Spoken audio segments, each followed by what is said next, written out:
So thank you everybody for having me again. I remember जब मेरी पहली पुस्तक आई थी Mahabharat Unravelled, we had a chat and we spoke about I think Draupadi and Mahabharat in general. And the second book, Ramayana Unraveled, is out. It came out in July this year, so 1 year after Mahabharat. And then Cherish reached out to me to again be a part of Nest and talk about Ramayana. So it's always good to connect with women of substance like all of you. So very happy to be here. Um, I know that I've been given like 30-40 minutes to talk about Ramayana. What I had in mind instead was that I'll maybe quickly finish my talk and open this up for questions. Because, while we say that unknown stories, really we all know Ramayana in some or the other form, right? In some or the other measure. Basic idea to sabko hai, and I'm aware that women especially will have a lot of questions related to Ramayana because there are instances which I believe we've been told are not exactly the way in Ramayana, but we believe it in a certain form. Lots has been written on Ramayana. So, there are lots of ideas going around, lots of judgments passed, and that has created, of course, not created, that has given a rise to a lot of questions in our mind. So, I want to give more time for questions. Yeah. So, what I was thinking is a few questions which I know will come. I'll start with those and then maybe 20 minutes or let's see how much time it takes and then we open it up for questions. I hope that's fine, right? More questions and less of my bhashan. I hope that works for everybody. Okay, super. So, sabse pehle to, people are in general okay with Hindi. Can I, or would you rather have me speak only in English? Ma'am, we have people from the southern part of India. It would be great if you could speak in English. Okay, sure. Thank you. Okay, so one question always asked is, kaun si Ramayana padhe? Which Ramayana should we read? Because there are lots of Ramayans, yeah? Now, this was said about Mahabharata as well, but it is even more prominent in Ramayana. There has been an essay written that there are 300 Ramayans. Every Ramayana is a little different from another one. So which one do we believe? And using that as a pretext, what is done is anything and everything that an author wants to write about Ramayana, or rather using the characters of Ramayana, they write it, give their twist and turns to the story, and they say, Acha, Ramayana, anybody can write anything because that's how our storytelling tradition apparently works, and people write whatever they want to. Fair enough. I have nothing against people writing anything they want to. That is creative liberty, should happen. Let it happen. Very happy that it happens. However, there is one thing which I insist on is recognizing what is itihasa and what are retellings and what are reimagined works. Yeah. Now, itihasa, I had mentioned last time as well, I think when we were talking about Mahabharata. In our Indic knowledge systems, we have a very clear categorization of Shastras. So we have Shruti Smriti, which is the main broad categorization. Within Shruti, we have the Upanishads, Ved Upanishads, and within Smritis, we have everything else, which includes the Dharma Shastra, Vedanga, Darshana, Itihas, Puran, everything. Now, in that, there are only two texts which are called Itihasa. Only two. Itihasa, that which had happened. Yeah, that which had happened. So they are very clear. We are talking about two texts, two stories which have happened in the past, which have been categorized as itihas, and they have been raised to that level because they're also a sort of dharma shastras which give us lessons for lives from the lives of our ancestors.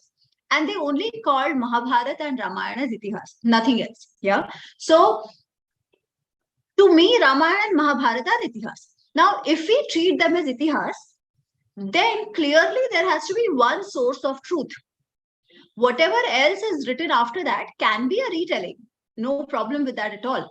However, when there is a conflict between what is being communicated in text which came later versus what came during the time of Ramayana and Mahabharata, we should resort to what the original or the initial source is telling us, right? And why the initial source matters? Because both in case of Mahabharata and Ramayana, the rishis who composed these texts were contemporaries. They were there at that time. when the events happened. Yeah.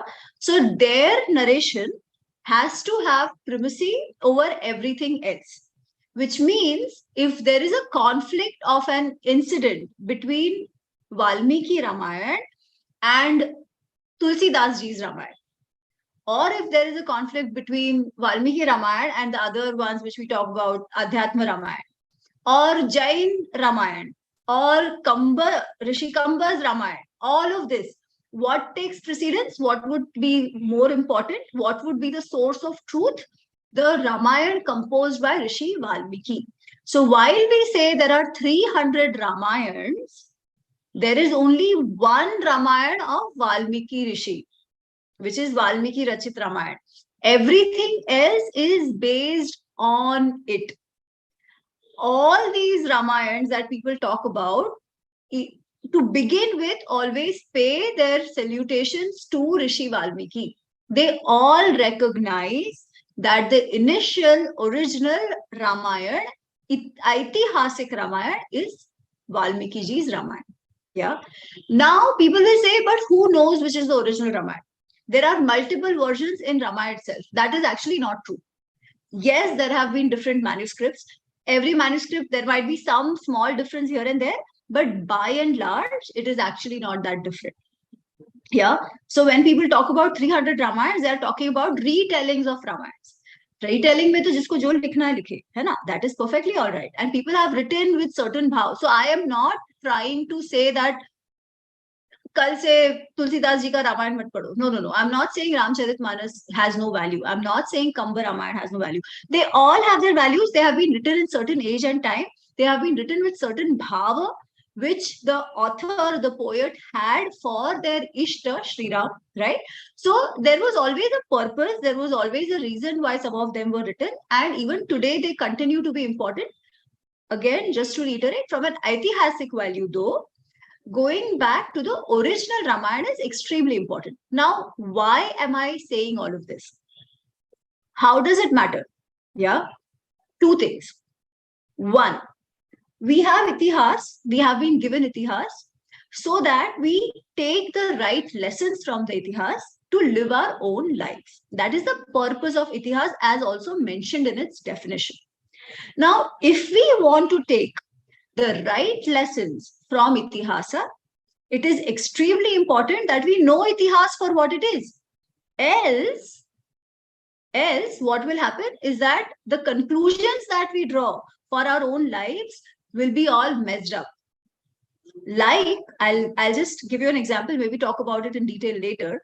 Aajkal, whenever there is either Dashera or there is Raksha Bandhan, yeah, you must have all seen, there is this message, there's a WhatsApp message, you'll see it everywhere which goes out. Arey bhai ho to Ravan jaisa.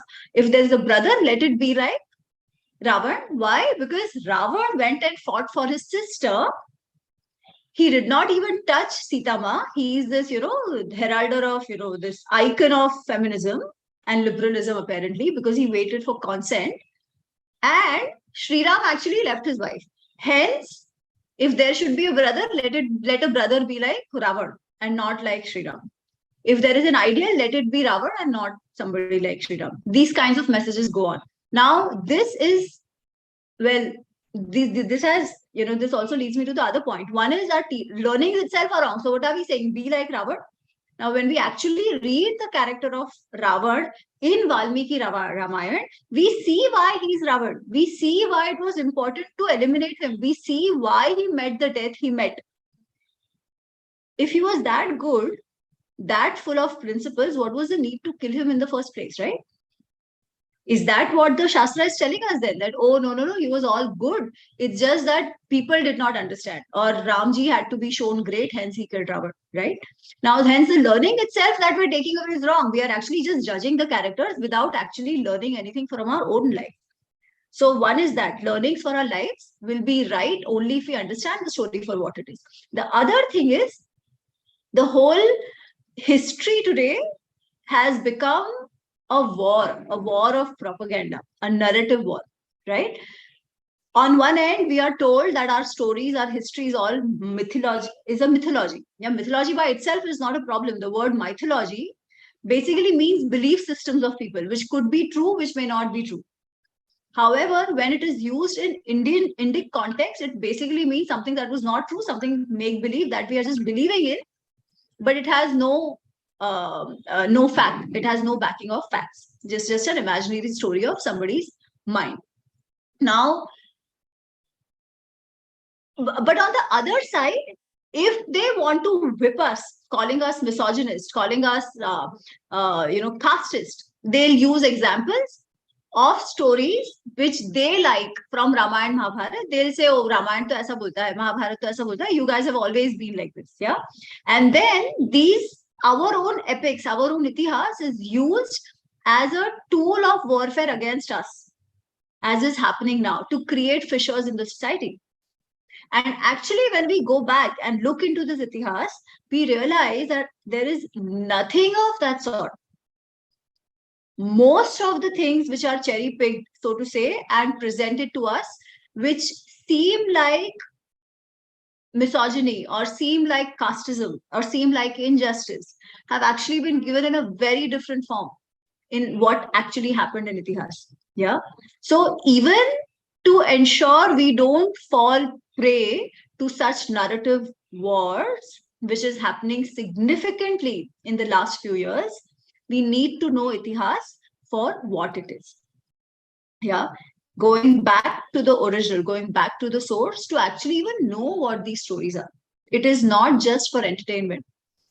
It is to live our lives and to own our narrative. And for women, it has become even more important because women are the easiest tools. लड़कियों को बोल दो, आपका your sanskar, your culture has always oppressed you. And what will we do? We don't care for Bharatiya culture. Yeah, every time there is a rape, something happens, and people will say, "Arey, Bharatiya culture, approved by Bharatiya culture." Now, I would say, because we've forgotten our culture, because we've forgotten our sanskars, we have reached a stage where we are. If we actually take the reference of Ramayana itself, we would know how important it was even for kings to protect the dignity of women. And one of the biggest reasons for Ravan's fall was that he had no care or concern for women dignity. That was one of the big reasons. He was full of lust. He was so full of lust. He had violated so many women that his end had to happen. Even the story of Shurpadakha. So maybe that's the story I could talk about to begin with. Yeah. So, anyways, so just finishing that first part here, that we need to know itihas for what it is, to learn the right lessons and not become tools in the propaganda war, especially being women, because women, aajkal, anything and everything can be picked up as, is called misogyny, and we are told to hate our culture. So that shouldn't happen. That's the other thing. The reason I wrote Ramayana Unravelled, or I was inspired, let's say, it was Krishna's will that Ramayana happened, is because what used to happen is a lot of youngsters, especially women who I would meet, they'd be like, Krishna we understand, but we don't understand Ram at all. Why is Sri Ram even God? Why? What is it to even look up to him? Because everything that we hear about him, it might be idealistic, but not fit for today's generation. That was the other thing I would keep hearing. Okay, he was very idealistic. Papa ne bol diya, Vanvas pe chale jao, so he went to Vanvas. He was always very calm, composed, did not show any emotions. Kuch bhi ho jaye, he was always cool. Gussa bhi nahi aata tha, he would never be angry. How can a person be like that? It is just not possible for somebody in today's age to become like Ram. Hence, we can't connect with him. And hence, somehow he's not even relevant. And then there are stories about him being misogynist and casteist and all that, right? So somewhere that connection with Sri Ram was getting lost. And when we were reading Ramayana, so we have a reading group and we were reading Valmiki Ramayana, we were all, how do I say, amazed by what Ramayana had to say and why Sri Ram was the way he was, or why is it that our ancestors worshipped him the way he did? What was that substance or essence of being Ram? It comes out so beautifully. And in fact, I would say he's even more relatable than Krishna, because Krishna is Yogeshwar. Krishna actually, he's fun, he comes across, somebody we can relate to and stuff. But just think of it, his entire family died before him. They killed each other before him. And he stayed stoic. Is it even possible? for a normal person like us. It's not.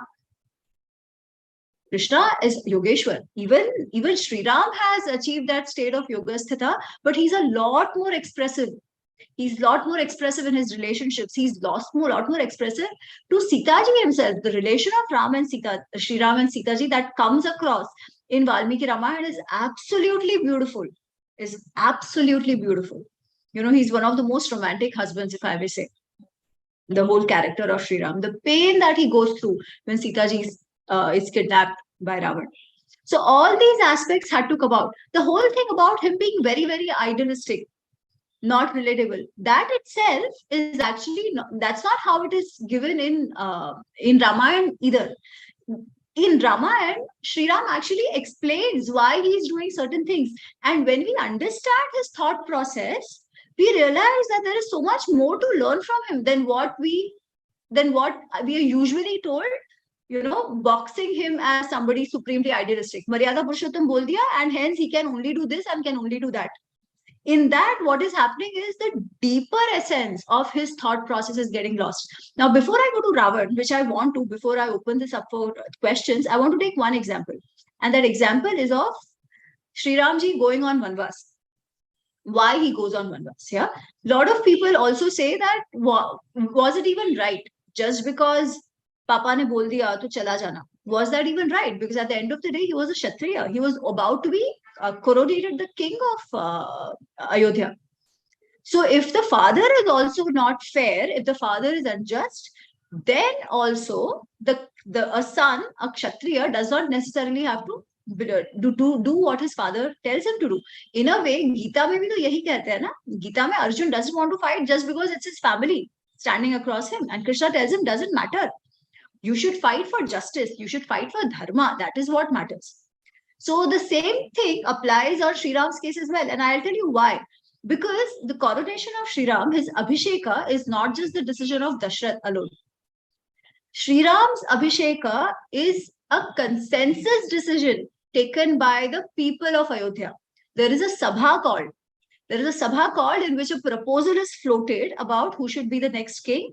Everybody wants Sri Ram to be the king. So he is chosen, although proposed by Dashrath, but he's chosen by the people of Ayodhya.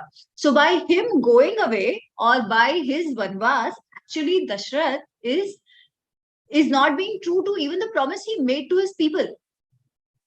Right? Here he is ready to fulfill the promises made to Kaikeyi, but in a way he's breaking the promise made to his people. Now, for a Raja, what is important? Pati Dharma or Raj Dharma? This is a question which we will grapple with going forward in Ramayana as well. But this is the question Dashrath is grappling with. He chose to go with the Pati Dharma bit over there. Yeah. Okay. Now, when Lakshman comes to know about this, he's very upset. And he tells Sri Ram, why are you agreeing to this? Because this is not right. This is unfair. You have done nothing wrong to be exiled. Then why are you accepting this Vanvas? Sri Ram tells him this. He says, one, he's a father and the king. I must obey the father and the king. Yes. The problem is, yahan tak hi reh jata hai. We are not told anything beyond this. Sri Ram says, but there is a bigger reason for this. And he says, let me explain. Till date, I haven't done a single act which would have ever hurt Kaikeyi Ma. I have never differentiated between Kaushalya Ma and Kaikeyi Ma. So for Kaikeyi Ma to hurt me, I am not the reason. I have not done anything to have caused that. But even more important is the fact that Kaikeyi Ma herself has never differentiated between me and Bharat. She loves me as much as she loves Bharat. So in her mind, for this thought to come that I should be punished, that I should be exiled and I should go through pain, it doesn't make sense. I was going to be crowned the king of Ayodhya in like next couple of hours. Abhi hone hi wala tha. It's like, muh se, the Hindi phrase that we have, muh se niwala chhin gaya. Aaya hua niwala chhin gaya. I was going to be the king in just next few hours. And just when it was about to happen, a situation like this has occurred, which is completely beyond my control, beyond my understanding. It is so sudden and so unthought of. He uses the word asankalpitam, akasmatam. So sudden and unexpected, without me doing anything. He says, in this krutanteva drashtavyam, in this I see the hand of destiny. When a situation develops as such, when it is completely beyond your control and completely beyond making sense in a rational way, there is something else in store for me. Maybe destiny has chosen another path for me. And unless I accept my fate and walk along and go along on this path, I will not know what destiny has in store. So, the best option for me in this situation is to accept life as it comes my way and see where it opens up and see where it leads me to. This is what Sri Ram says. And to think of it, this is what has happened in lots of people's life, right? When suddenly all doors seem to close, suddenly everything looks like, things are falling apart. One option is to be depressed and keep crying over it. The other is to say, doesn't matter, come what may, bring it on. Let's see what life has to offer. Let me keep living. Let me keep accepting life as it comes. And eventually they find success. Like in Sri Ram's life. Eventually he got to Lanka, which was, the big task of eliminating Ravan. Now, through this one small incident, we learn how to deal our own lives as well, right? How do we deal with failures? There will be situations we've done everything in our control, and still the result is not what we expect it to be. What should we do? This is the lesson Sri Ram has given to us by accepting the Vanvas. It is not just about idealism. It is actually very, very vyavharik, very, very practical what he's doing. Now, the other thing is, wow, we should also know when to say, okay, fine, let's flow with the flow, versus saying, no, I'm not giving up. I need to go out and still do my task, still do my work. For example, when Sita ji is kidnapped, that time Sri Ram is not saying, Arey, koi baat nahi, destiny's hand, what am I to do? Jaane do. No, he's not saying that. There he's saying, nothing doing, I need to find her. And that is the difference between the two situations. In the first case, he has done everything in his control before to ensure that nothing like that happened, but it still happened. In this case, he still hasn't done his Purushartha. And the Purushartha required him to ensure the protection of his wife and to get his wife back and to cross any hurdles that come in the way to ensure his wife comes back safely. So that Purusharth had to be done. So in which situation do you say, yeah, destiny matters? And in which you say, nothing doing, I still need to put in my hard work and go out and work. That also we learn from Sri Ram's actions. Yeah. So this is one aspect which I think is rarely spoken of Ramayana, which I thought would be good for me to share. The other, I was talking about Ravan, right? Especially in context of the messages that get sent. Bhai ho to Ravan jaisa. Now, let me tell you why Ravan actually kidnaps Sita ji. Is it to take revenge of what happens to Shurpanakha, or is it something else? And I leave it for you guys to decide. Ki bhai kiske jaisa hona chahiye. So this is what happens. Yeah, we know the Shurpanakha story. We know that Shurpanakha is very attracted to Sri Ram and Lakshman, and she approaches them and wants to get married, and both of them refuse. Now, Shurpanakha thinks that they have refused her because of Sita. She thinks that this Sita who is with them, this lady, is because of her that they don't accept me. If I kill her, they will become mine. So she attacks Sita Ma. And when she attacks Sita Ma, at that time, Sri Ram becomes very angry. He saves Sita ji and he tells Lakshman, now she's crossing the line. Now she has crossed the line. She needs to be punished. And hence, Lakshman cuts her nose and ears, which we know. Yeah. Now, after that, immediately Shurpanakha runs to her brothers, her cousin brothers, Khar and Dushan, and she says, I want revenge. You need to attack them and kill them. Khar and Dushan, with an army of 14,000 Rakshasas, attack Ram, Lakshman, and Sita ji. Lakshman, Shri Ram tells Lakshman to take care of Sita Ma, and he wages war against these 14,000 Rakshas, kills them, he destroys their entire army. Shurpanakha sees this, and she's how do I say? She's in awe and she's also aghast, not expecting the outcome that she sees. So she runs to Lanka. Now, when she goes to Lanka, Ravan is having fun. He's enjoying his luxury. He's enjoying his women. He's he's living a life of hedonism. He doesn't even know what has happened to his 14,000 Rakshasas. So first of all, Shurpanakha goes there and she tells him, what kind of a king are you? You don't even know what's going on in your own territories. This is what happened. This guy called Sri Ram, he's a prince of Ayodhya. He killed 14,000 Rakshasas over there. You should know what's going on in your kingdom.